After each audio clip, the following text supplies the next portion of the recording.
Non. Dans la troisième partie de la vidéo, du groupe de vidéos, devrais-je dire, sur Pixcan. Alors, cette troisième partie, on va y parler du détourage des tampons. Ce que j'ai fait, j'ai tamponné, dans ce cas-ci, des petits sapins, puisque nous sommes à l'approche de Noël, au moment où je tourne cette vidéo. Donc, voilà la photo que j'avais prise. D'accord, j'avais tamponné tous mes sapins et je les ai disposés sur ma feuille Pixcan et puis j'ai fait une photo de toute la page en prenant bien tous les repères. Si vous n'avez pas vu les deux premières vidéos, en tout cas la première peut-être pour calibrer votre appareil photo ou caméra, et dans la deuxième on parle de comment découper des chutes de papier. Et donc celle-ci, on va parler du détourage des tampons. Je vais essayer de vous expliquer ça le plus clairement possible. C'est parti.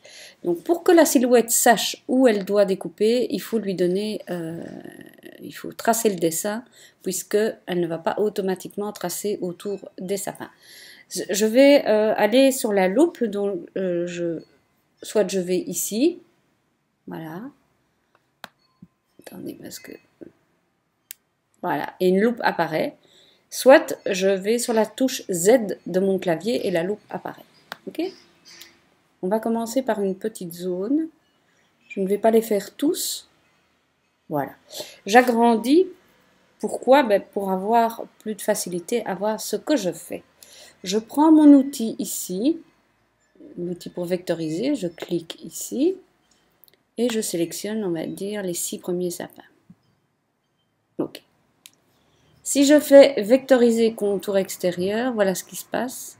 Vous le voyez, je crois. Je vais activer la lame, comme ça vous le voyez mieux. C'est pas du tout ce que je veux. Donc on va revenir en arrière. Voilà.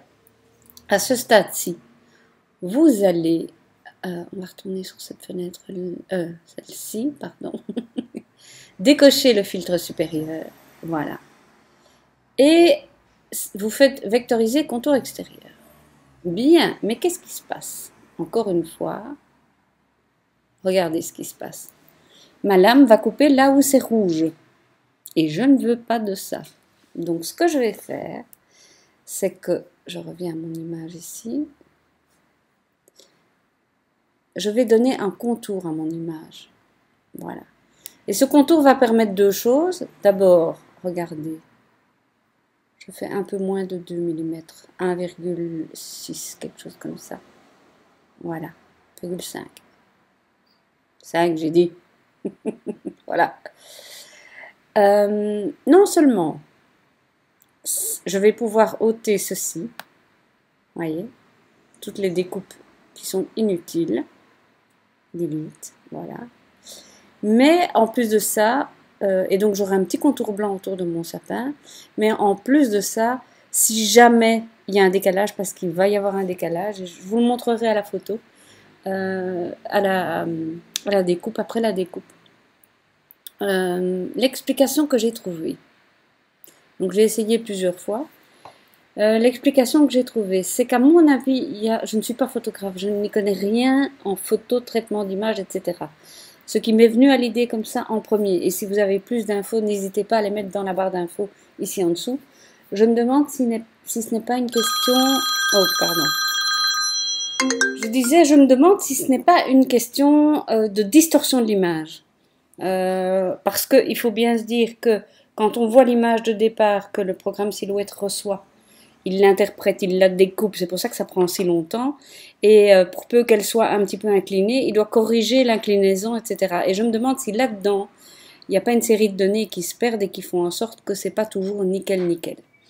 Bien, ce que je vais faire moi, c'est que je vais continuer à prendre les marques de ces sapins comme j'ai commencé et je vais découper, je vous montrerai le résultat de la découpe. Je reviens vers vous tout de suite. Voilà, nous y sommes. Je voulais vous montrer, je vais peut-être ôter, essayer de les laisser... C'est... ça va pas être facile. Donc, vous avez des sapins ici que j'ai découpés finalement à 0,9 et je suis assez contente du résultat. Et je vais les laisser à leur place pour vous montrer ce que ça dit. Un petit bonhomme. Voilà. Bon. Ma feuille a l'air très sale, hein, comme ça. Mais il faut dire que j'ai découpé des paillettes aussi. Donc, alors, ça c'est 1,9. Ça c'est 0,9. Et je vous avoue que j'ai quand même une meilleure expérience qu'à la première fois que j'ai testé. Ceci dit, si on regarde vraiment de près, on voit que plus on s'approche des extrémités, plus il y a un décalage. Vous voyez, ça va en progressant. Il y a un décalage qui s'installe vers la droite. Ce qui veut dire que ce que je vous conseillerais, et vers la gauche, c'est à mon avis pareil. Il y a cette histoire de... Je vais appeler ça la distorsion, même si j'y connais rien. Ce que j'ai envie de vous dire, c'est si vous devez découper un seul ou deux motifs, vraiment un petit truc, centrez-le. Mettez-le vraiment au milieu. Et quand vous prenez votre photo, essayez d'être vraiment bien parallèle à la feuille. Voilà, ben écoutez, moi je suis assez contente du résultat. Je vous dis, juste sur les extrémités, ici vers la droite, ça commence un petit peu à se décaler.